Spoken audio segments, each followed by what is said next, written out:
Ini entah berhadapan dengan apa ya, komisaris besar polisi atau berhadapan dengan guru besar. Masalah. Di Gorontalo Kabupaten ini ada 160-an ribu pohon. Kalau dijadikan gula semua berapa itu? Ayo. Kan kita yang kejam kepada anggota, ya kan? Tapi anggota kita yang kejam kepada kita, kan apa? Menjelekkan institusi. Ya. Oh, kalau gitu mindsetnya saya rubah.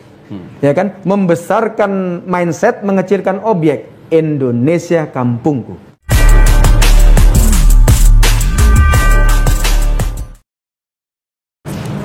Assalamualaikum warahmatullahi wabarakatuh. Waalaikumsalam warahmatullahi wabarakatuh. Pemirsa Mimosa Podcast, kali ini kita berada di Mapolda Gorontalo, tepatnya di ruang Kasat. Direktur ya, Reserse Narkoba. Dan tamu kita kali ini adalah sosok seorang komisaris besar. Di era dan zamannya ada banyak hal inovasi yang dia lakukan. Di tubuh Polri itu sendiri, berbagai jenjang jabatan telah ia lalui. Mulai dari karirnya dari seorang prajurit hingga kemudian bertugas di berbagai daerah. Salah satunya pernah menjadi seorang Kapolres di Makassar. Dan saat ini beliau dipercaya oleh Kapolda Gorontalo untuk membidangi masalah narkoba. Dan ada banyak inovasi-inovasi yang dia lakukan. Salah satunya adalah di Gorontalo ini ada satu kampung yang terkenal sebagai Kampung Miras, diubah menjadi Kampung Gula Aren. Seperti apa yang melatar belakangi beliau untuk melakukan terobosan-terobosan ini. Dan di berbagai tempat ada banyak juga opini tentang kepolisian yang dalam tanda petik banyak masyarakat juga menyoroti. Akan tetapi kita hari ini menemukan seorang polisi, seorang aparat, seorang Polri yang tetap tegak lurus, tidak kemudian berbelok, dan apapun ia lakukan untuk mengabdikan diri terhadap bangsa dan negara ini. Kita sambut atau kita sapa tamu kita di sore hari ini adalah Kombes Witarajasa SIK SHMH. Luar biasa, dan selamat sore Pak. Selamat sore. Ya, Assalamualaikum. Mohon maaf saya pakai lagi karena tadi pengantar. Musim Covid yang harus pakai kita. Pak Kombes. Siap. Kami dari Mimosa Podcast sore hari ini berterima kasih. Siap. Sudah menerima kami di tempat ini, dan sudah banyak hal-hal yang kita diskusikan soal inovasi Bapak. Dan kami sudah jadwalkan dari awal. Tapi memang ini waktu ini yang juga kita sesuaikan, dan alhamdulillah kita bisa diterima oleh Pak Kombes di sore hari ini. Dan ada banyak hal-hal yang juga Bapak sudah lakukan, tapi banyak juga yang bertanya-tanya, Pak Kombes ini orang mana? Pak Kombes ini dari mana, dan kenapa di Gorontalo? Nah, ini untuk itu di awal ini Pak Kombes bisa memberikan semacam rekam jejak dan profil Bapak ke netizen kita di rumah. Dan biasanya saya buka masker kalau podcast. Tapi karena ini di Polda ketentuannya harus walaupun ini live harus pakai ini. Ini kita, dan di mana-mana itu walaupun di tempat pejabat, tapi Bapak bilang harus pakai masker, maka saya harus pakai masker. Karena kita bertamu di Polda ini. Dan untuk itu di awal ini mungkin Bapak bisa menjelaskan tentang rekam jejak profil Bapak, sekolah hingga kemudian pendidikan. Kami persilakan. Baik, terima kasih. Assalamualaikum warahmatullahi wabarakatuh. Selamat sore, salam sejahtera untuk kita semua. Terima kasih Bro Nur Hadi. Bro Nur Hadi Taha ini luar biasa. Beliau ini host podcast Mimosa yang luar biasa. Saya sering nonton Mas Nur Hadi, jadi Bro Nur Hadi. Alhamdulillah, Mimosa moga-moga makin jaya ya, insya Allah ya, makin berkembang dan seterusnya. Pertama-tama kita panjatkan puji syukur kepada Allah Subhanahu Wa Taala, lagi dan lagi hari ini kita dipertemukan oleh Allah dalam kondisi pandemi, pandemi COVID-19. Maka mohon maaf kalau kita ini jadi contoh, Mas Bro Nur Hadi. Kita jadi contoh, artinya biar saudara-saudara kita yang melihat juga harus pakai masker dong. Harus pakai masker, gitu kan? Prokesnya berjalan ya kan, 5M bahkan 3T begitu ya. Ya ini insya Allah moga-moga akan menjadi toladan juga bagi saudara-saudara kita yang melihat gitu kan. Moga-moga ini juga didengar ya, artinya bisa kedengar biarpun tidak menghalangi dari tujuan kita memakai masker. Jadi baik Bro Nur Hadi dan pemirsa podcast Mimosa yang kami hormati. Jadi tadi mungkin kalau diantar agak jauh sedikit, saya kebetulan dinas di sini dimulai sekali, saya jadi polisi tahun 97. Jadi saya akpol lulusan tahun 97. Dinas pertama dulu saya di Kalimantan Tengah, Pak. Bro Nur Hadi ya. Di Kalimantan Tengah, kemudian habis sekolah saya PTIK, saya penempatan di Bareskrim Mabes Polri. Nah, di Bareskrim Mabes Polri itu saya alhamdulillah dapat kesempatan keliling Indonesia. Ya, dapat kesempatan alhamdulillah keliling Indonesia karena ya kita memang jangkauannya juga cukup luas di jadi alhamdulillah saya 28 provinsi pernah saya lewat lah setidaknya Pak Bro Nur Hadi. Dan satu simpulan terkait dengan di Indonesia ini luar biasa Bro Nur Hadi ya, bahwasanya memang Indonesia ini cantik sekali, Indonesia ini kaya dan seterusnya. Ini luar biasa. Maka kita berpikirnya adalah ketika Indonesia sudah luar biasa, maka kita juga berpikir bagaimana kita juga mencurahkan untuk jadi luar biasa gitu kan. Gitu. Nah, kemudian setelah dari 9 tahun kurang lebih saya di Bareskrim Mabes Polri, saya dapat kesempatan sekolah Sespim Polri, kemudian saya ditempatkan oleh pimpinan di Polda Sulawesi Selatan. Nah, saya di sana sempat jadi Kapolres 2 kali, sempat di Kabupaten Nrekang, kemudian Kapolres Sidrap, kemudian kurang lebih 1,5 tahun baru saya pindah di sini, jadi Wakil Direktur Polda Gorontalo. Nah, alhamdulillah dapat jabatan promosi, naik jadi Direktur Narkoba. Nah, sekarang posisi jabatan adalah Direktur Narkoba, Reserse Narkoba Polda Gorontalo. Mungkin singkat gambaran seperti itu. Dan Pak Kombes, ini juga ya kita bicara soal tusi Bapak di Polda bagian narkoba. Kalau kita baca akar masalah bangsa ini ada 3 hal. Pertama, kita bicara soal kemiskinan. Nah, kemiskinan ini tentu tugas dari eksekutif. Yang kedua, masalah ini adalah soal kesemrautan lalu lintas ya. Tentu ada tupoksinya. Dan akar masalah sesungguhnya itu adalah masalah kriminal, dan kriminal yang tertinggi itu adalah selain pencurian yang dapat merusak moral dan lain sebagainya, itu adalah narkoba itu sendiri. Nah, sekarang di Gorontalo kita pernah tahun 2000-an ke 17-18. Kalau saya baca literasinya bahwa Gorontalo itu termasuk salah satu provinsi yang jumlah angka kriminal narkobanya itu tinggi. Nah, bahkan ini juga di mana-mana ada BNN dan lain sebagainya. Ini adalah salah satu keseriusan negara untuk mengurus masalah narkoba ini. Nah, sekarang apa dalam sebagai polisi ya, tentu banyak juga yang kadang ya masalah-masalah narkoba ini sering diperiksa oleh polisi. Apalagi kalau sudah masuk itu, dan tentu Bapak sudah punya analisis tersendiri terkait soal apa yang melatar belakangi banyak orang terlibat di narkoba ini. Karena narkoba ini satu kejahatan yang organisasi crime ya, terorganisir. Nah, ini bagaimana Pak? Bapak terima kasih. Dapat saya jelaskan sedikit tadi tentang tupoksi ya, tugas pokok dan fungsi. Jadi terkait dengan tupoksi kita ini, kalau bahasa dari tugas pokok Polri itu tidak terlepas terkait dengan Undang-Undang Nomor 2 Tahun 2002 ya, Undang-Undang Nomor 2 Tahun 2002 di pasal 13 dinyatakan di situ.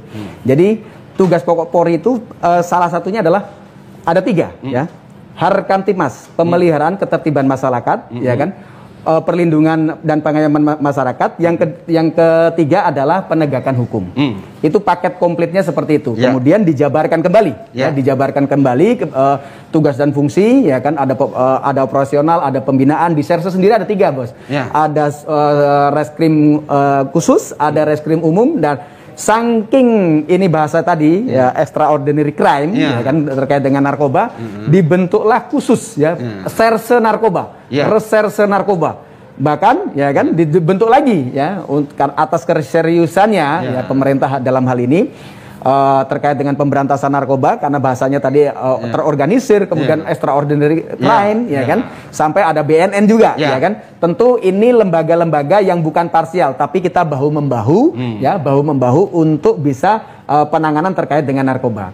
Nah, itu secara gambaran seperti itu, ya kan. Kembali kalau bicara narkoba tadi Bapak sampaikan mungkin data dan seterusnya yang terkait dengan, tapi kalau dari prevalensi sebenarnya ya kita ini sebenarnya tidak terlalu besar untuk kaitan dengan narkoba. Karena apa? Kembali rumusnya adalah, mohon maaf nih, kita fakta dan data di sini, fakta dan data di sini. Kalau ada orang mengatakan data begini dan begitu, ya silakan. Tetapi kembali data dan faktanya tentu akan bicara, gitu kan. Kembali hukum dari narkoba itu sendiri adalah hukum supply and demand, hukum permintaan dan penawaran, ya kan, hukum permintaan dan penawaran. Penawaran akan tinggi karena bicara bisnis, ya kan, bicara bisnis, orang memasukkan barang narkoba ke kita, ya kan, bicara bisnis ini.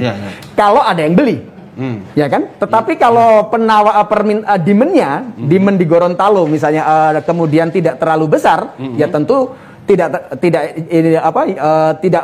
masuk juga tidak banyak. Makanya hukum supply and demand itu klop, bos. Gitu ya, Bro Hadi ya, dan pemirsa Mimosa Podcast. Jadi itu. Nah, di Gorontalo sendiri, ya mohon maaf, dengan kita kurang lebih 1,2 juta penduduk Gorontalo. Kemudian kalau kita lihat di kita juga kecenderungannya agraris ya. Kecenderungannya agraris. Kita tanam jagung, tanam padi dan seterusnya. Orang bersusah payah kurang lebih 4 sampai 5 bulan bercocok tanam, kemudian menghasilkan dalam 1 hektar kurang lebih 2 sampai 4 juta. Mohon maaf, dengan susah payah seperti itu untuk membeli narkoba, ya mohon maaf agak susah, bos. Agak berat ini narkoba karena mahal. Di tingkat eceran itu, mohon maaf saya nggak sebut harga, tapi intinya akan sayang sekali kalau orang harus bertani begitu untuk membeli 1 gram narkoba. Karena kalau kita bicara di sini ada tambang misalnya yang paling mahal itu tambang emas misalnya di Suawa sana. Ini harganya lebih mahal dari 1 gram emas Suawa nih, bos. Jadi kayaknya agak ini hukum supply and demand-nya nggak begitu kena. Tetapi kalau ada sedikit-sedikit, nah ini nanti saya sampaikan juga datanya gitu kan. Dan ini juga yang kenapa menjadi latar belakang terkait dengan yang akan kita bahas hari ini. Iya kan? Kenapa? Dengan data dan fakta, rupanya Gorontalo ini punya kekasan gitu loh. Kekasannya apa? Nanti yang akan kita bahas gitu loh. Jadi contoh begini, mohon maaf nih. Datanya dari tahun 2019 ya. Polda Gorontalo dan Polres Jajaran. Ini kita punya 6 Polres ya. Itu 101 kasus.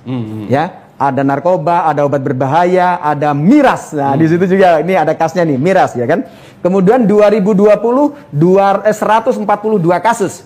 Naik. Ini kalau bahasakan ironis atau hal yang menggembirakan. Kalau tentunya kalau dari sisi penindakan, tupoksi saya mantap ini, naik kan gitu kan. Tapi ya ironis juga kan gitu kan. Kenapa dari 101 kemudian 142 kasus. Ini ada beberapa itu deh ya. Ada beberapa dari narkoba, obat-obat berbahaya, kemudian ada kosmetik, ada termasuk miras tadi. Kemudian di sekarang ini sampai dengan Agustus 2021 ini kita 97 kasus. Ini kalau kita prediksi ke depan ya akan kurang lebih dengan 2020 tetap akan meningkat sedikit gitu. Nah, ini kalau kita lihat kasusnya, mohon maaf, dibandingkan dengan 34 Polda lainnya, kita termasuk sedikit. Tapi uniknya, Bro Nur Hadi, uniknya adalah di barang buktinya. di barang buktinya. Narkoba, ya narkoba, sepanjang Polda Gorontalo ini berdiri, ya kita baru tangkap kurang lebih satu kali penangkapan itu ada pernah 2, ya kalau dibicara kilo 1/4 kilo gitu ya, 250 gram. Ya kan kalau diakumulasi secara keseluruhan ya kurang lebih dalam 1 tahun itu paling setengah kilo. Mohon maaf kalau dibandingkan jalur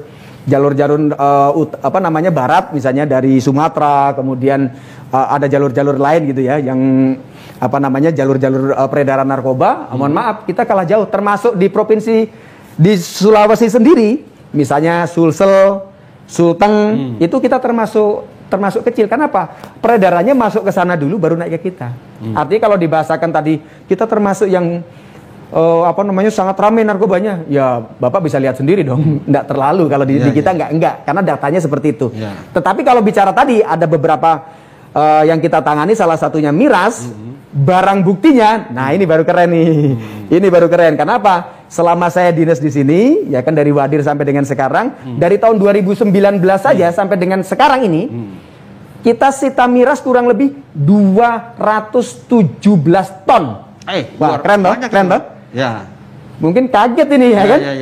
217 ton. Mohon maaf, Bro Nur Hadi kaget. Kenapa? Selama ini menganggap miras nggak kelihatan, nggak ada, ya kan? Termasuk narkoba, bilangnya nggak ada. Kalau narkoba memang kita tangani tidak terlalu sedikit, tapi ternyata miras banyak sekali, Bos. 217 ton ya. Ton. Ini kalau satu orang minum 1 liter buat minum 4 orang, kira-kira 800.000 lebih orang Gorontalo mabok. Kan gitu. Dan salah satu ciri khas ketika ada minuman keras, ya mohon maaf, ibaratnya tadi murah, mabok lagi kan gitu kan, ngobrol asik, kumpul asik. Nah ngapain harus beli yang mahal juga kan gitu kan? Yang mahal tadi, narkoba tadi, sabu dan seterusnya, itu biasanya untuk kalangan-kalangan tertentu. Nah tapi kembali tuh, ada bicara ekonomi, ada dan seterusnya tadi udah sebut ya. Mau dijelaskan langsung atau enggak ini kira-kira? Ya nanti. Langsung aja. Atau sebentar. Oke. Ya, itu karena panjang ini. Ya. Itu tadi ya soal Jadi memang dari berbagai media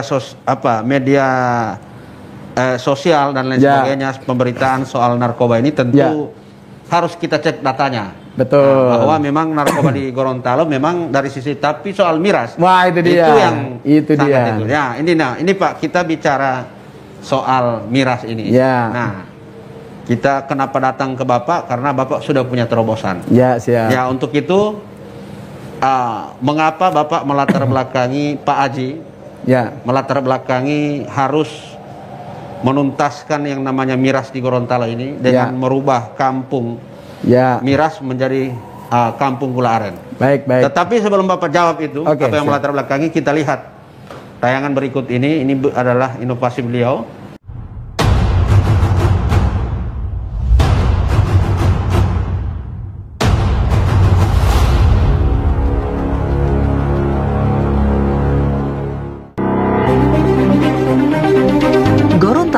Adalah sebuah provinsi di Indonesia yang merupakan pemekaran dari wilayah Provinsi Sulawesi Utara yang terletak di Pulau Sulawesi bagian utara dengan luas wilayah mencapai 12.435 km bujur sangkar dan memiliki jumlah penduduk sebanyak 1.166.142 jiwa. Mayoritas penduduk Gorontalo beragama Islam. Sesuai dengan falsafahnya, adat bersendi sara dan sara bersendi Kitabullah Al-Quran, juga dikenal dengan sebutan Bumi Serambi Madinah, sekaligus kukuh dalam mempertahankan adat istiadat yang sejalan dengan ajaran Islam. Direktorat Reserse Narkoba Polda Gorontalo atau Ditres Narkoba memiliki tugas pokok dan fungsi melakukan penegakan hukum terhadap penyalahgunaan dan peredaran narkoba dan minuman keras di wilayah hukum Provinsi Gorontalo.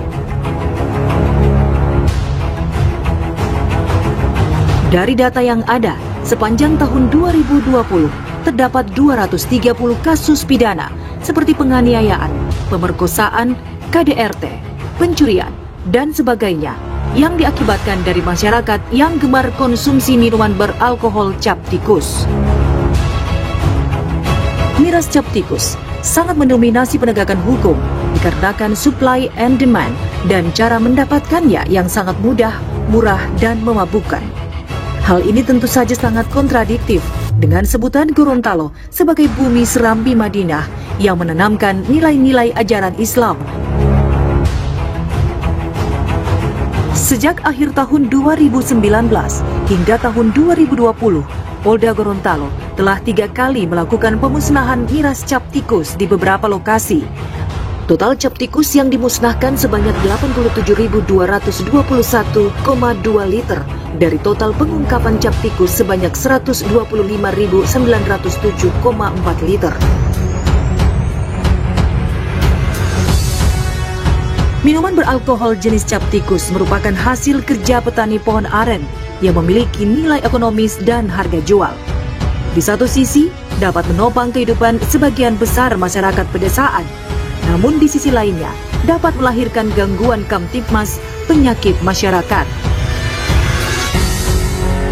Menyikapi hal ini, Direktur Reserse Narkoba Polda Gorontalo, Kombes Pol Witarsa Aji, SIK SHMH, dalam mengimplementasikan program prioritas Kapolri Presisi yang tertuang dalam program 5, yakni pemantapan kinerja pemeliharaan Kamtipmas dan program 8 pemulihan ekonomi nasional, maka pihaknya berinisiatif untuk bagaimana bisa mengubah mindset pola pikir masyarakat petani aren agar tidak lagi memproduksi cap tikus. Sehingga muncul sebuah gagasan inovasi untuk mengedukasi masyarakat petani pohon aren cap tikus beralih ke pengolahan nira menjadi gula semut. Terbayang betapa ironisnya kalau kita lihat bumi serambi Madinah, Gorontalo yang notabene-nya mayoritas Muslim, namun demikian kita banyak sekali kita ungkap miras atau cap tikus. Ini kontradiktif ini. Maka kami cari solusi, apa kira-kira solusi yang terbaik di sini, ya kan? Agar secara ekonomi bisa kita angkat, kemudian secara Kamtipmas, ya kan, juga lebih baik tentunya ke depan, kan gitu. Kemudian akhirnya program ini muncul, bagaimana cap tikus yang notabene-nya miras yang diproduksi oleh warga kita dan sebagian ada dari provinsi sebelah yang masuk ke Gorontalo ini kita arahkan ke arah yang positif, gitu.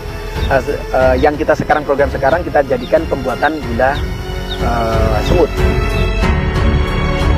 Guna mewujudkan gagasan tersebut, Kombes Pol Witarsa Aji menyiapkan langkah-langkah perencanaan yang melibatkan jajaran Ditres Narkoba Polda Gorontalo, kemudian melakukan survei lapangan dan pemetaan banyaknya jumlah pohon aren yang masih produktif dan jumlah petani aren di Gorontalo.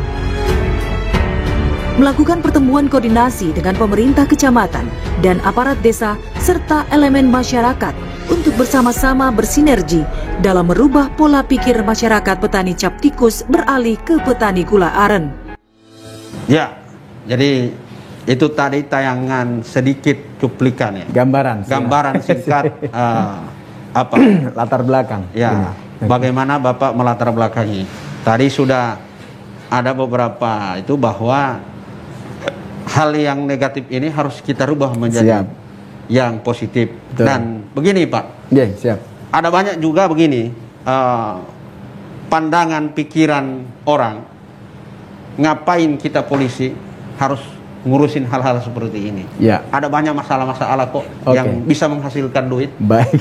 Iya, betul, ada masalah-masalah yang bisa menghasilkan duit. Kok Bapak ngurus petani yang saya kira petani ini juga terbatas juga kalau bicara soal keuangan. Baik. Nah, kenapa Bapak melatar belakangi ini? Baik. Ya. Jadi sebagaimana yang saya sampaikan tadi, Bung Nur Hadi, para pemirsa podcast Mimosa, yang saya sampaikan tadi bahwa salah satu tugas pokok kita itu tadi Harkamtipmas, pemeliharaan ketertiban masyarakat, kan gitu kan? Iya. Nah, salah satu pokok pangkal permasalahan ini kalau sudah bicara miras, ya kan? Yaitu salah satu pokoknya di situ. Dan datanya ada, kan gitu kan? Datanya ada. Tahun 2020 itu kurang lebih bukan kurang lebih, fakta ini. 2020 230 kasus. Ada penganiayaan, ada bahugel, kan gitu kan? Ada pengeroyokan. dan seterusnya. Ya. 230 kasus. Ini ada satu yang ironis ya, yang saya lihat dengan mata kepala sendiri. Dari salah satu dari 230 kasus itu yang datang melapor, kebetulan saya pada saat operasi kegiatan operasi ada penegakan hukum. Nah, ada orang lapor ada ke kita, ya kan? Ada laporan ke kita bahwa saya pada saat saya tanya, ini kenapa banyak ngumpul-ngumpul kebetulan di SPKT kita. Yeah. Ada kurang lebih 6 orang. Ya Pak, ada laporan pemerkosaan. Oh, laporan pemerkosaan. Ya Pak, korbannya baru 16 tahun. Korbannya 16 tahun diperkosa oleh 6 orang. 6 orang, ya. Dewasa. Pertanyaannya saya cuma satu. Kamu mengkonsumsi miras? Iya. Apa itu? Cap tikus. Nah, itu dia. Jadi kalau boleh dibilang, mohon maaf, Bapak sampaikan tadi, kok ngurusin yang begini sih? Nah, ini karena ini masalahnya pokok permasalahan. Ya kan? Orang tidak, yaitu kelanjutannya, ya kan? Kalau lihat kita latar belakang tadi, makanya saya sampaikan tadi, ya toh, seperti itu, gitu ya. Seperti itu. Apalagi kalau dikaitkan, mohon maaf, Gorontalo, Bumi Serambi Madinah. Sangat kontradiktif ketika Bumi Serambi Madinah kok banyak cap tikus. Gini, kan? Banyak miras, ya toh? Terus kita anggap biasa saja. Padahal mohon maaf, kalau kita minum minuman keras, sholat aja 40 hari nggak diterima. Masih mau dianggap biasa. Nah, ini yang harus kita, mohon maaf bro, ya kan, harus kita kalibrasi ulang di pikiran kita nih. Kalau memang itu dianggap biasa. Nah, ini mohon maaf, ini sekaligus saya sampaikan begini kepada saudara-saudara kita. Ini yang jadikan pemikiran. Jangan dianggap ini biasa. 217 ton yang kita selamat. 217 ya, 17 ton itu, coba kalau itu sempat beredar, dan itu saya yakin dulunya sudah banyak beredar, dan sekarang pun, mohon maaf, mungkin masih ada juga yang beredar, masih sembunyi kucing-kucingan dengan kita. Nah, ini bukan tugas kita tok ini, bukan tugas saya tok sebagai aparat penegakan hukum, ya toh? Tapi kembali, kontradiktifnya adalah ketika itu Bumi Serambi Madinah, banyak miras, sudah kontradiktif tuh. Budaya dan moralnya kena, ya kan? Kemudian agamanya, ya kan? Tapi salah satu sisinya lagi, ini ekonomi, bos. Ini nilai ekonominya tinggi. 217 ini mau dikalikan berapa? 1 liter. Mungkin orang-orang di sini tahu. Bro Nur Hadi tahu nggak berapa kira-kira? 1 liter berapa? Anggap kali 40 ribu ya? Atau 50 ribu? Ya, kurang tahu. Tidak tahu ya? Ya, kurang tahu. Jadi kurang peminum. Anggap 50 ribu. Iya. Kalau 50 ribu kali 200 ton saja sudah 10 miliar ya? Iya. Kurang lebih 10 miliar. Kebayang nggak? Saya musnahkan. Saya musnahkan. Sayang banget kan? Secara ekonomi, bernilai ekonomi, tapi secara bertentangan kontradiktif dengan tadi. Moral, ya kan, aturan, budaya, agama, harkantipmas, pemeliharaan kantipmas, dan seterusnya. Nah, ini yang harus kita pikirkan. Ini yang harus kita pikirkan. Kalau boleh dibilang ini yang jadi akar permasalahan. Ya toh? Ini yang harus kita pikirkan. Jangan kita, ibaratnya ada orang sakit gula yang diobatin gulanya ada orang sakit gula korengan. Betul kan? Sakit gulanya tinggi 400 atau 500, kemudian akhirnya apa? Begitu kena luka, korengan, nggak sembuh. Yang diobatin korengnya, salah. Yang diobatin gulanya, sakit gulanya diobatin dulu. Karena apa? Yang jadi akar permasalahan. Nah, ini, jadi kalau di Bro Nur Hadi sampaikan seperti itu, ya tadi saya penjelasannya seperti itu. Karena ini bagian dari akar masalah yang harus diselesaikan. Jadi akar masalah kriminal itu salah satunya yang menyebabkan adalah soal miras. Nah itu kembali bagaimana kita kelola. Jangan sampai kemudian menjustifikasi ini pohon kalau perlu tebang semua. Ya ini menyelesaikan masalah juga sih. Tetapi akhirnya apa? Solusi yang menurut saya ini yang perlu dipertimbangkan. Kenapa? Ini pohon nggak bersalah, bos. Nira ini dari pohon cap tikus ini dari nira. Nira dari pohon aren. Allah kasih turun itu pohon itu nggak salah, bos. Kita yang membuat nira, kita yang membuat cap tikus, kita yang mabok, mau nyalain Tuhan. Kita yang salah, betul nggak? Nah, perlu merubah mindset kita, kan gitu kan? Nah, salah satu terobosannya tadi, bagaimana ya? Kita cari yang solusi yang terbaik. Salah satunya apa? Salah satu, karena ini banyak banget fungsinya ini. Banyak banget. Salah satunya adalah kita jadikan gula. Ya kan? Tidak bertentangan dengan pemerintah, tidak bertentangan dengan norma, tidak bertentangan dengan agama, tidak mengakibatkan orang mabuk dan seterusnya, dapat nilai ekonomis juga, kan gitu. Intinya ke situ, Mas. Mas. Dan apa ya? Luar biasa inovasi ini. Ini gula aren ya yang. Ya, ini gula aren kita sebut gula semut ya. Gula semut aren ya. Ya, ini luar biasa kemasannya ini. Tanpa bahan pengawet, original 100%. Ini kalau dijual berapa harganya ini? Ini di tingkat pengecer sampai 15.000 ya. Sampai 15-an ribu segini. Ini kurang lebih 250 gram sampai 15-an ribu.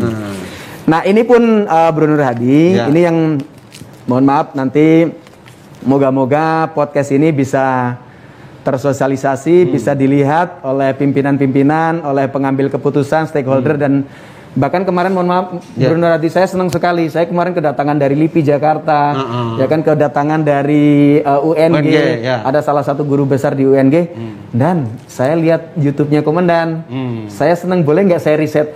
Saya bilang dengan senang hati, tangan terbuka. Karena apa? Saya bilang tadi, pilot project-nya kita jalankan secara akademis. Tolong ini dibuat. Mohon maaf kalau saya mungkin secara akademis nggak nyambung tuh bikin tulisan-tulisan begitu kan? Nah, ini harapan saya apa? Biar sampai. Kenapa? Yang kita buat ini, Bro Nur Hadi, kan ini asalnya dari pohon aren. Ya, pohon aren. Existing pohon aren di kita inilah yang kita mapping. Ini kalau mau jadikan hama. Tapi kalau di otak kita setel, loh, ini ekonomis, Bos. Ya kan? Ini ekonomis. Di Gorontalo Kabupaten saja, ini saya survei yang lain belum saya survei ya. Di Gorontalo Kabupaten ini ada 160-an ribu pohon. Kalau dijadikan gula semua berapa itu? Ayo. Karena apa? Satu pohon itu kurang lebih 1 kilo. Ya kan? Kalau 163 ribu pohon, dan itu panennya pagi sore, Bos. Iya. Pagi sore, pohon apa yang tanamnya panennya pagi sore coba? Nah, coba bayangkan, pagi sore panen. Gila nggak ini? Nah, makanya yang ada, mari kita panen. Ini tinggal panen. Kita tinggal edukasi, perubah mindset. Yang dari tadinya anak buangan, kita rubah mindsetnya. Oh, ternyata ini anak emas ini. Lupa dengan kondisi yang sekarang ini, program pemerintah Gorontalo ada jagung, ada dan seterusnya, kita bisa kombinasikan, ya kan? Deforestasi, ya, deforestasi atas penanaman, kebijakan penanaman jagung, yang mohon maaf terjadi penggundulan hutan dan seterusnya, bisa ditumpang sari dengan ini, jagungnya dapat, ya kan? Alhamdulillah, ya kita ada program penanaman, Bos. Kita ada program penanaman. Alhamdulillah kita bekerja sama dengan Baledas Provinsi Gorontalo, ya toh. Ini kita diberikan 50.000 pohon per tahun.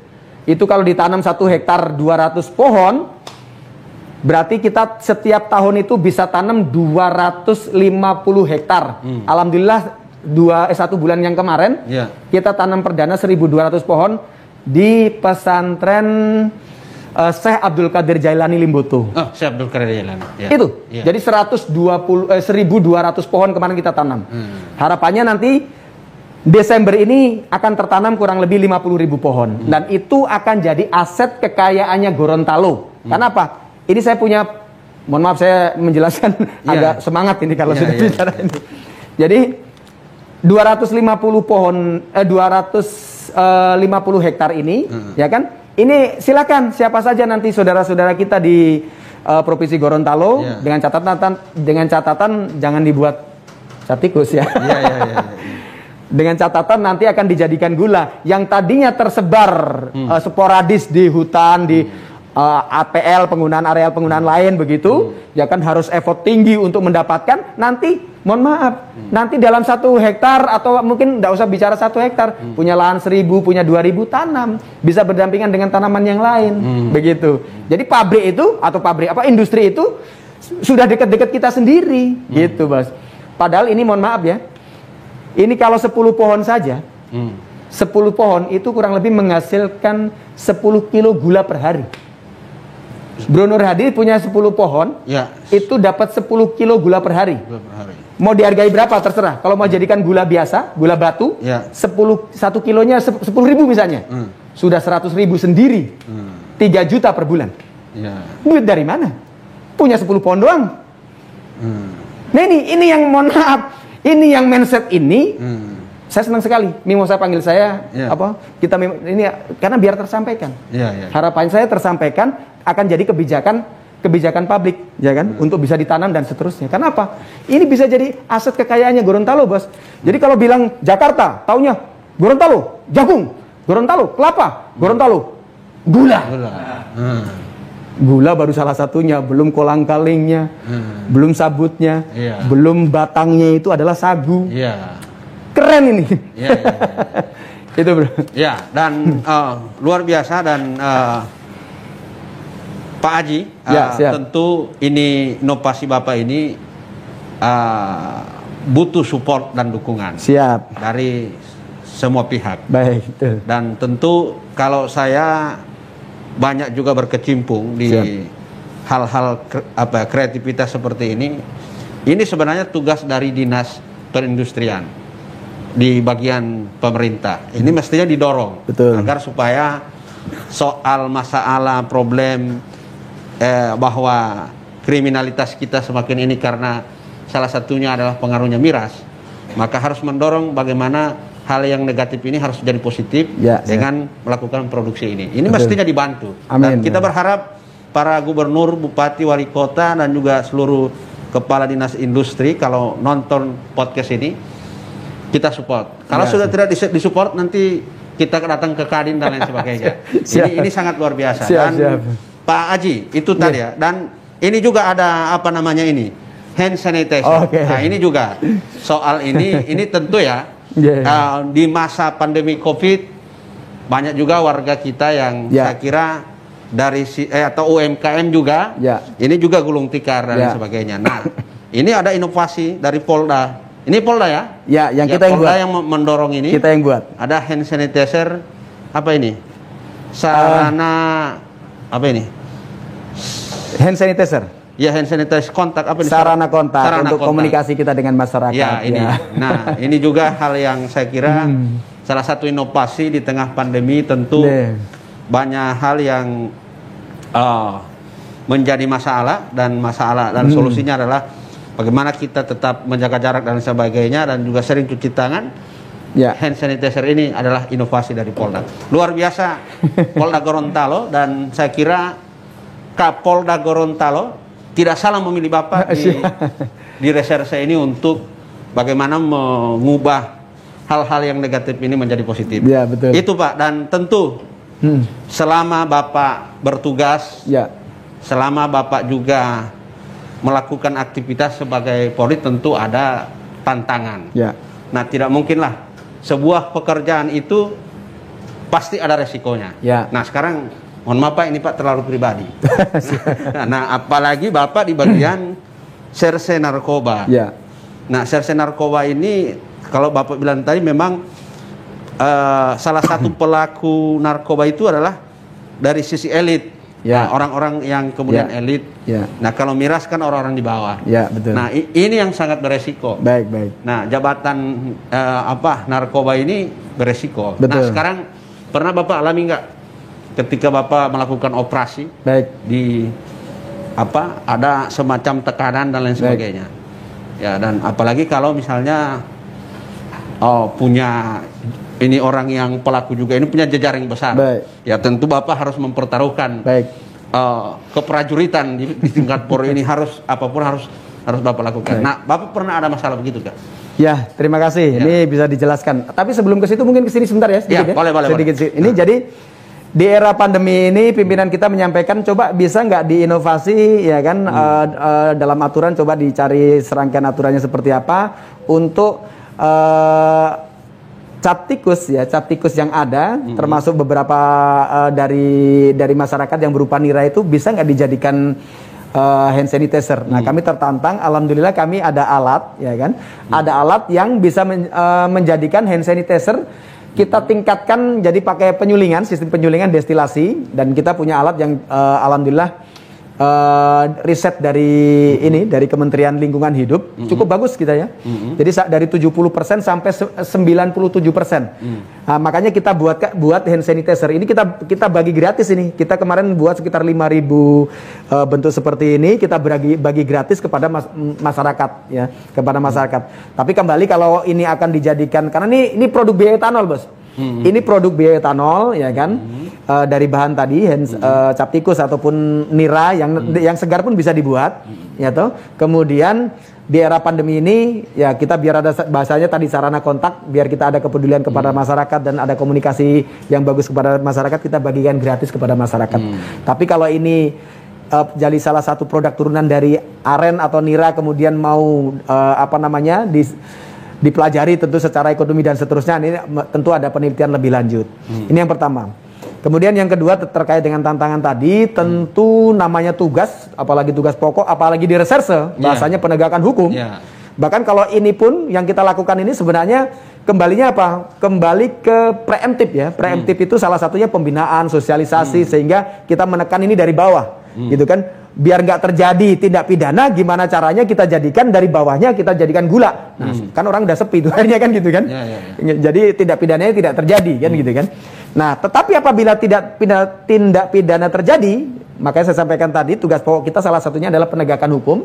Nah, penegakan hukum kembali kalau yang kita lakukan di sini alhamdulillah tidak tebang pilih, ya kan. Data fakta yang kita sampaikan tadi ada 101 kasus di 2019, 142 di 2020, kemudian di 2021 itu 97 kasus. Itu di dalamnya ada pejabat, ya kan, ada, mohon maaf ya, ada termasuk pejabat Polri. Termasuk anggota Polri. Artinya kalau bicara tantangan, ya tantangan banget gitu kan. Tetapi kembali ya kita tegakkan, ya kan. Bahkan mohon maaf, bukan hanya sekedar di narkoba udah jelas, ya kan, udah jelas kita lebih keras lagi. Sampai cap tikus pun ada anggota sekarang ya kita tindak gitu kan. Ya pimpinan kita mengatakan ya sudah, kita tidak ada tebang pilih, termasuk anggota kita tindak. Kenapa? Kita jadi contoh ya. Kita akan jadi contoh kalau kita tebang pilih dan seterusnya, ya kan. Kemudian misalnya Polri tidak di anggota kita sendiri misalnya, atau misalnya pejabat publik misalnya tidak kita ini kan, ya kita mungkin mohon maaf dalam melakukan penegakan hukum jadi seolah-olah kita lemah gitu. Tapi alhamdulillah yang kita lakukan di Polda Gorontalo ya, tantangan itu ada, tetapi kembali tantangan itu bisa dikelola, dan alhamdulillah ya tadi ada dari fakta-fakta dan data itu ada anggota kita yang ini ada baik eksekutif, baik legislatif, ada kita kenakan. Gitu. Bapak, artinya tantangan ada, tapi tetap harus maju. Ya, tetap tidak pandang bulu ya. Tidak pandang bulu. Kalau ada hal institusi Polri pun harus dibersihkan dari. Nanti bisa dicek, nanti di dalam datanya bisa kita ini kan. Karena ini sifatnya kan kembali, ini kita ini polisi modern, keterbukaan gitu kan. Kembali ada termasuk anggota kita beritakan. Sudah bukan waktunya kita tutup-tutupi yang seperti ini. Kenapa? Kita berpikirnya kebalik. Kalau bilang, aduh, Bapak kenapa kejam sekali? Misalnya anggota polisi ditangkap misalnya kan, Bapak kenapa kejam sekali? Ya kan, misalnya tangkap narkoba misalnya. Nanti kita balik, pola pikir kita balik. Bukan kita yang kejam kepada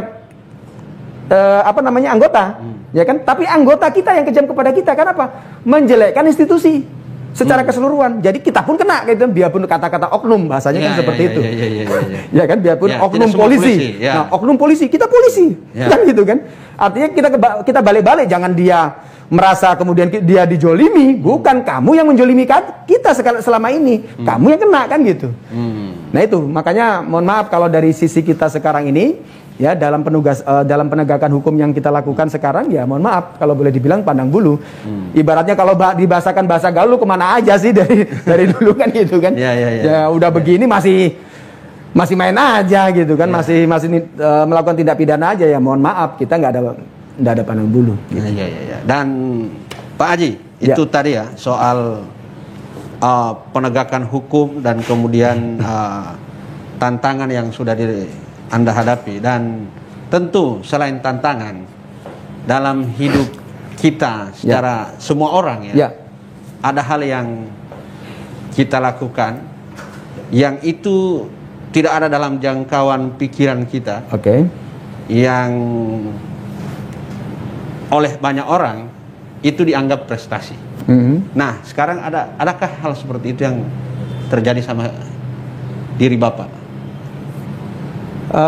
Mohon maaf, mungkin prestasi yang seperti apa yang agak prestasi pribadi maupun ada di lembaga. Pernah ada seperti itu? Artinya kalau bahasa prestasi di kepolisian ini ya kita anggap memang tugas gitu ya. Tugas ya.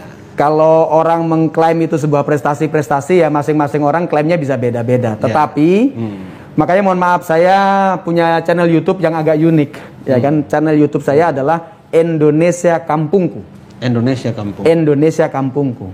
Saya tadi sudah sampaikan di awal bahwa ketika kita dinas di Barreskrim Mabes Polri, ya kan, kemudian kita keliling Indonesia, salah satu simpulannya memang Indonesia ini luar biasa. Nah, kita berpikirnya begini, bro. Kalau Indonesia luar biasa, kemudian kita tidak berpikir luar biasa, atau setidaknya ikut apa, kalau bahasa Jawa itu cawe-cawe, atau apa, ya berusahalah bagaimanapun sekecil apapun yang kita bisa tuangkan dalam membantu atas keluar biasaannya Indonesia, kan gitu kan? Ya itu yang minimal kita ada rasa bangga-bangganya gitu kan gitu. Baik dalam hal tupoksi, tugas pokok dan fungsi, ya seperti sekarang kan di narkoba, ya kan, ini terkait dengan tupoksi. Tapi boleh dong kalau saya bahasakan dalam bahasa yang lebih universal lagi, apa, tugas pokok dan fungsi yang saya kombin dengan kearifan lokal. Kearifan lokal apa maksud saya? Nah ini contoh. Ini kalau cuman sekedar, mohon maaf ya, kalau cuman sekedar ini contoh nih, ya. Kemudian saya rubah mindsetnya, kemudian cuman buat gula misalnya, sekedar itu saja, bisa sih. Selesai sebegitu aja. Nanti habis saya pergi, kemudian selesai. Kan gitu kan? Tanpa desain yang lebih besar lagi. Kok kayaknya sayang deh. Orang kita waktunya sama, orangnya sama, segala macamnya sama, kenapa kita nggak berpikir besar? Kenapa kita tidak berpikir lebih besar? Kan gitu kan? Berpikir lebih besarnya bagaimana tadi saya bilang tadi? Yang ada mari kita panen, yang belum ada mari kita tanam, biar jadi kekasannya Gorontalo. Ke depan, jangan berpikir sekarang, bos. Mungkin saya sudah kemana, mungkin saya sudah pensiun, ya kan, 4, 5, 6, 10 tahun lagi, ini mulai tumbuh, ya kan, orang nggak sadar. Akan ada ribuan, kebayang nggak, 1% luasan Gorontalo saja. Gorontalo ini 1,2 juta hektar, 1% saja. 12.000 12.000 hektar tertanam pohon ini. Misalnya, 12.000 hektar ya, tertanam pohon misalnya 200 per hektar 200. Dan itu nanti 4 tahun lagi, 5 tahun lagi ke depan akan jadi produksi gula, produksi hand sanitizer, produksi apalagi yang bisa kita kerjakan. Apa nggak itu jadi? Nah ini tugas pokok yang saya komen ke kearifan lokal. Kalau cuma sederhananya bikin gula gampang, tetapi berpikir besarnya itu, ya kan? Dan ini yang saya sangat senang sekali Mimosa datang ke sini. Tadi kembalinya apa? Biar ini tersampaikan. Gitu, biar tersampaikan, moga-moga bismillah secara akademis, secara apa, biar tersampaikan, biar jadi kebijakan, jadi kebijakan publik. Karena ini bisa bersanding, bos, bisa bersanding, bisa ditumpang sarikan. Pak, kalau gitu jagung nggak boleh? Enggak. 1 hektar tanam aja 100 pohon atau 200 pohon, masih bisa tanam jagung. Jagungnya dapat, pohonnya, gulanya dapat. Udah gitu dapat bonusnya. Apa bonusnya? Reboisasi atas deforestasi hutan, ya kan? Reboisasi, apa namanya? Dengan adanya tanam ini, insya Allah tidak longsor, oksigen nambah, kan gitu? Ya kan, oksigen nambah dan seterusnya. Minimal lingkungan kita jadi hijau dan seterusnya. Itu yang saya maksud. Pak Haji, ya siap. Saya tanya, Bapak ini latar belakangnya SIK ya, Sarjana Ilmu Kepolisian. SIK, SHMH. SHMH, hukum. Ya. Tapi tadi itu presentasi Bapak. Saya melihat kayak guru besar. Ya, jadi saya ini entah berhadapan dengan apa ya, komisaris besar polisi atau berhadapan dengan guru besar. Masalah. Ini ya, saya juga aktivis kampus. Siap. Sering mengikuti seminar-seminar. Dan gagasan-gagasan yang sudah Bapak lakukan. Siap. Ini saya kira luar biasa. Betul. Ya, tinggal kita support. Siap. Dan tadi saya tanya soal prestasi, Bapak hanya menjawab ini. Berarti, ya, saya tanya prestasi tadi. Jadi prestasi beliau ini, pangkat, jabatan yang sudah lalui, dan penghargaan itu tidak ada berguna bagi Bapak selagi Bapak melakukan sesuatu inovasi yang inovasi itu bisa bermanfaat bagi banyak orang. Dan orang yang berprinsip bermanfaat bagi banyak orang itu adalah tokoh-tokoh besar. Bismillah. Para guru besar mereka berpikir seperti itu. Jadi sangat luar biasa diskusi saya, pertemuan saya dengan Pak Haji dan berkualitas. Dan Pak Haji, ini juga ada yang saya perlu konfirmasi. Tentu dalam hidup kita secara pribadi, kalau saya banyak disupport oleh istri dan lain sebagainya, oleh orang tua dan lain sebagainya. Dan sebagai polisi yang tadi Bapak sudah sampaikan merantau hampir seluruh Indonesia, siapa yang memotivasi Bapak? Yang memotivasi Bapak selama Bapak bertugas? Ya, yang jelas orang-orang terdekat itu yang sangat memotivasi kita lah, karena seperti keluarga, anak, istri dan seterusnya. Kemudian salah satunya Allah berikan kepada saya ini memang ya salah satu motivasi dari kecil, Bos. Memang seperti tadi kenapa kembali lagi Indonesia Kampungku tadi. Kalau ditanya kok lu Indonesia Kampungku, kenapa? Saya ini orang Jawa, orang Jawa Tengah. Selama ini tidak pernah dinas di Jawa. Padahal saya dulu punya cita-cita, saya pengen bangun kampung. Nah sekarang nggak pernah pulang kampung. Bagaimana ceritanya? Maka saya berpikir lagi, ini kan cuma pola pikir aja rupanya. Oh kalau gitu mindsetnya saya rubah, ya kan? Membesarkan mindset, mengecilkan objek. Indonesia Kampungku. Membesarkan mindset mengecilkan objek. Yang kampung yang tadinya kampung saya di Jawa sana, oh salah. Kampung saya Indonesia. Membesarkan mindset, mengecilkan objek. Mohon maaf, saya dengan Bung Nur Hadi orang mana? Gorontalo. Gorontalo Indonesia, kita satu kampung, Bos. Iya. Kita satu kampung. Ada orang Batak, kita sukunya banyak sekali tuh. Ya kan, pulaunya banyak sekali. Indonesia luar biasa. Ya, mohon maaf, kita satu kampung Indonesia. Kenapa? Biar kemana-mana jadi betah. Dan ketika bicara satu kampung, Bismillah, ada keinginan kita untuk membangun, ada keinginan untuk kita ngapa-ngapain, jadi nggak ada. Jangan berpikir begini, saya kan cuma sebentar di Gorontalo, saya sebentar nanti mungkin di mana lagi, kemudian ngapain saya harus begini begitu. Nah itu, mohon maaf kalau menurut saya pola pikir yang salah. Ya, kita besarkan Gorontalo, kita besarkan pulau lain, kita besarkan ini, kita besarkan itu. Kenapa? Indonesia kampungku. Iya. Gitu. Dan Pak Haji, kalau apa yang Anda sampaikan, di Gorontalo punya juga itu, akar budaya. Siap. Itu namanya Ilomata. Ilomata? Ya, Ilomata. Itu apa itu artinya dalam ilmu, ilmu Gorontalo, Ilomata itu karya besar. Siap. Jadi cenderamata yang kita tinggalkan ketika kita bertugas. Inilah hasil karya saya. Bismillah. Ya, Ilomata. Jadi tanda mata yang dalam bahasa Gorontalo. Saya ingat Ilomata luar biasa. Kenapa? Saya sering ke sana. Owata, Mongilo Utara, Ilomata. Ini saya saja orang Gorontalo belum pernah ke Ilomata itu. Saya baru hanya dengar bahwa ada. Saya sampai ujung gunung, sampai mau perbatasan katanya ada merpati jatuh sudah ke sana. Dan itu salah satu hal yang saya kira saya petik dari apa yang Bapak sampaikan. Ini keren buat saya juga jadi ini ya, Ilomata. Dan satu, Pak Haji juga yang saya ingin tanya. Anda sudah bertugas di berbagai daerah, tentu dalam kapasitas Bapak kepolisian dan lain sebagainya. Setiap daerah berbeda budaya, berbeda karakter. Yang kedua, setiap pimpinan berbeda gaya. Dan juga berbeda caranya. Nah sekarang saya ingin tanya kita sudah hampir 1 jam. Saya ingin hanya tanya 2. Pertama, bagaimana pandangan Anda tentang Gorontalo? Yang kedua, bagaimana selama Bapak menjabat sudah berapa tahun di Polda? Saya baru mau 4 tahun. Sudah 4 tahun. Baru mau 4 tahun. Sudah 4 tahun di Polda Gorontalo. Tentu ada banyak hal yang menjadi semacam memori Bapak. Siap. Nah, bagaimana pandangan Anda terhadap Kapolda Gorontalo hari ini? Mas, dua hal itu yang saya tanya. Ini pertanyaan yang berat sebenarnya.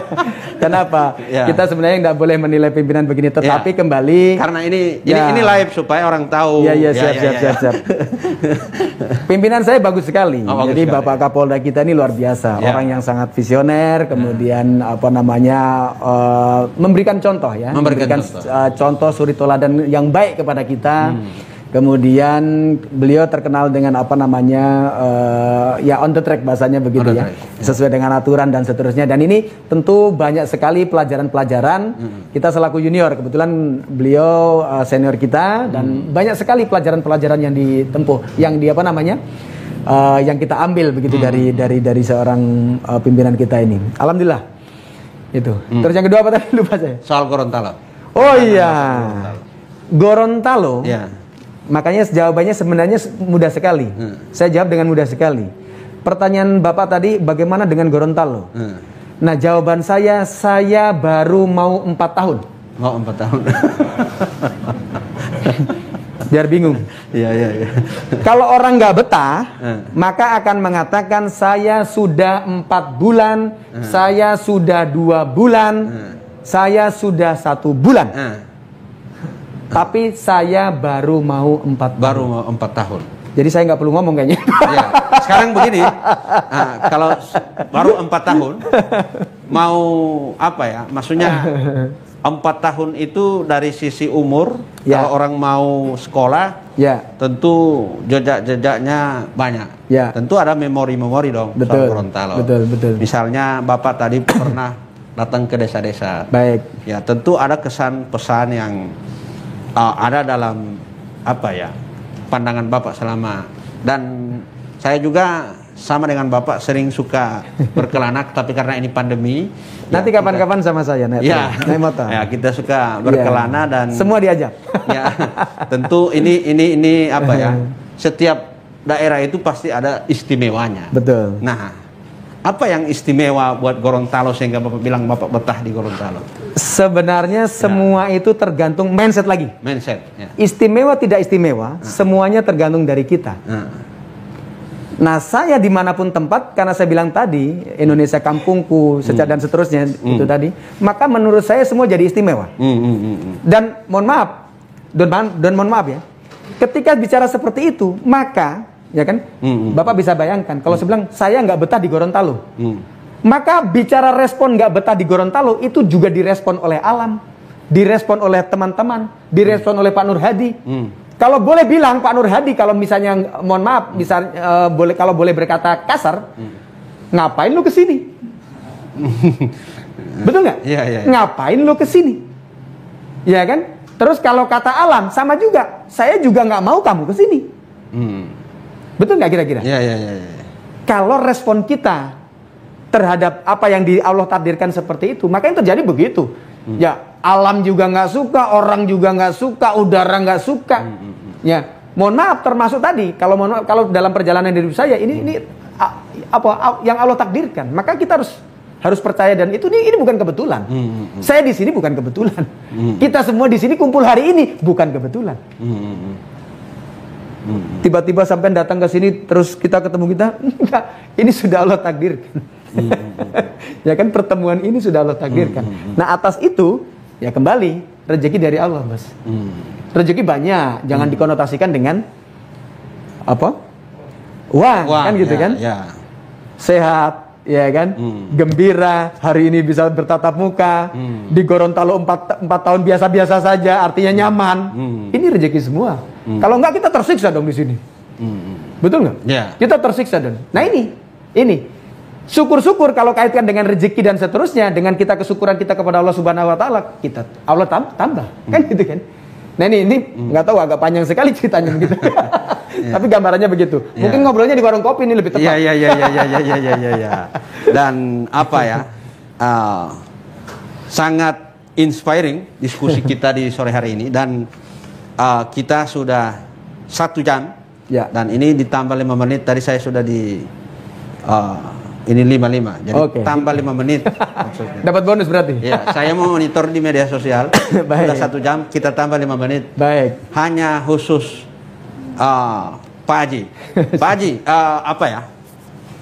Ini di akhir ini tentu ada harapan, ekspektasi Bapak sebagai reserse di bidang narkoba. Ya, apa closing statement Bapak di podcast ini? Ya, kira-kira harapan dan kemudian hal-hal yang ingin Bapak utarakan, cita-cita Bapak yang mungkin kita tentu ada jadwal ya. Ya. Tahun ini dan ada cita-cita Bapak yang belum terlaksana. Tentu ini harus kita ungkapkan dan semoga ini dapat dukungan dari publik. Ya. Kalau terkait dengan narkoba intinya begini. Narkoba itu, ya kan? Jangan kita coba mendekati lah. Kenapa? Kalau bicara penyalahgunaan narkoba itu pilihannya 3, Bos. Pilihannya 3. Rumah sakit, penjara, mati. Cuma 3 dan tidak enak semua. Jangan dipilih. Jangan dipilih. Kenapa? Ya tadi pilihannya nggak enak. Dan faktor untuk dapat ini ketika kita sudah nyoba masuk ke situ. Karena apa? Narkoba ini ada namanya aspek ketergantungan. Baik stimulan, baik depresan, baik halusinogen. Kalau sudah kena, sudah mendekati, sudah kena dan seterusnya, yang terjadi adalah dirimu bukan dirimu. Manis, closing statementnya seperti itu. Dirimu bukan dirimu. Siapapun yang kena, Anda bukan Anda itu sebenarnya. Karena apa? Anda yang terpengaruh obat itu. Habis